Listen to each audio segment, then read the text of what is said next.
Molly and her moccasins. Waking up feels different each day, and today it felt just about perfect.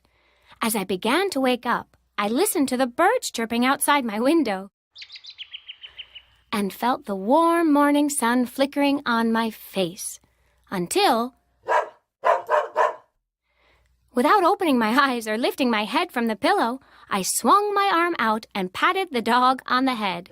Then she barked again, so I patted her again.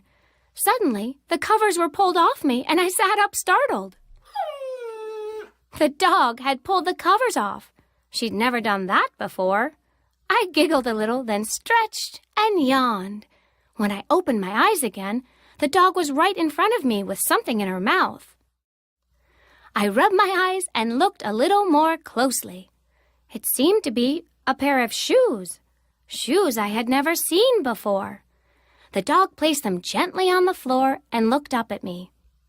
I guess she thought I should try them on, so I did. The most amazing thing happened.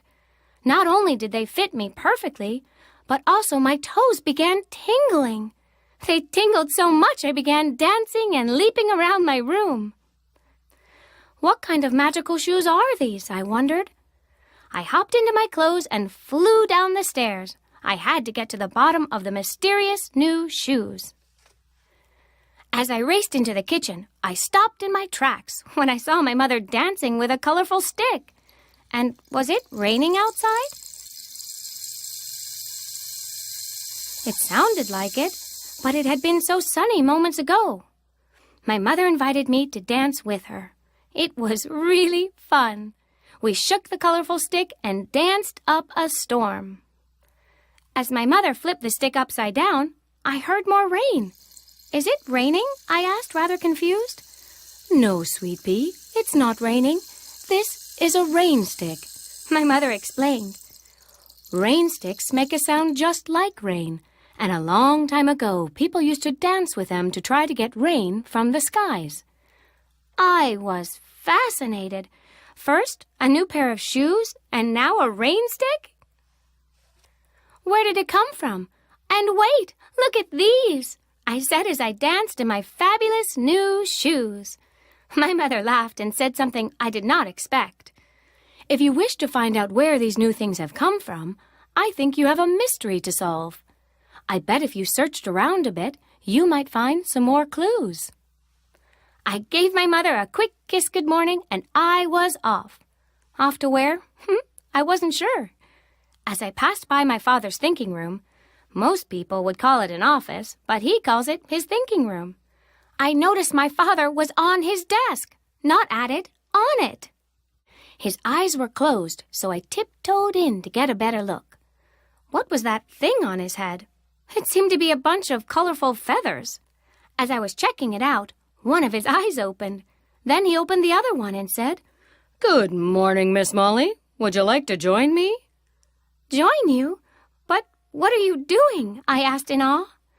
My father explained that he was thinking, and that the thing on his head was a headdress worn by many tribal chiefs. Tribal chiefs are leaders of communities or regions, like presidents or kings. Had my father turned into a chief or a president or a king overnight? This day really was a mystery. I sat on the desk next to my father and closed my eyes, hoping for an answer. After a couple of minutes, I opened my eyes again and looked into the backyard. Wow! What was that strange triangular tent? I popped off the desk and ran to investigate. As I got closer, I heard some noise from inside the tent.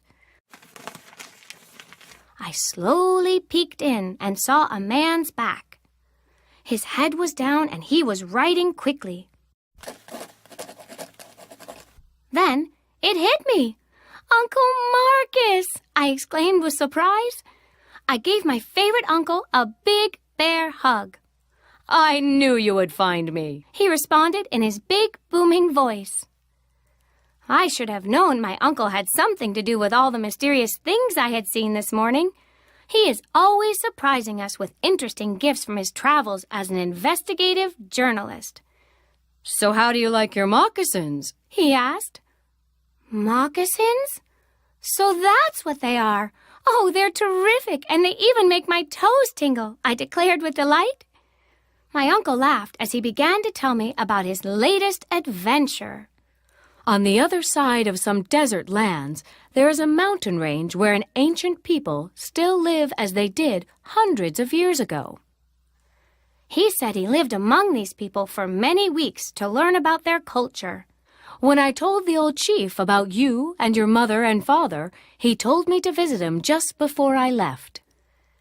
On the day Uncle Marcus was leaving, the chief had 4 packages waiting for him, gifts from the old world for the new.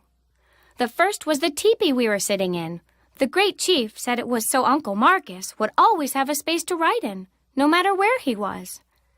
The second package was the rain stick for my mother, who loves to dance. When you shake the stick, the dried beans inside make a rhythmic rain sound that's fun to dance to. The third package was the headdress for my father. Many good people had many good thoughts while wearing it, and now my father could too.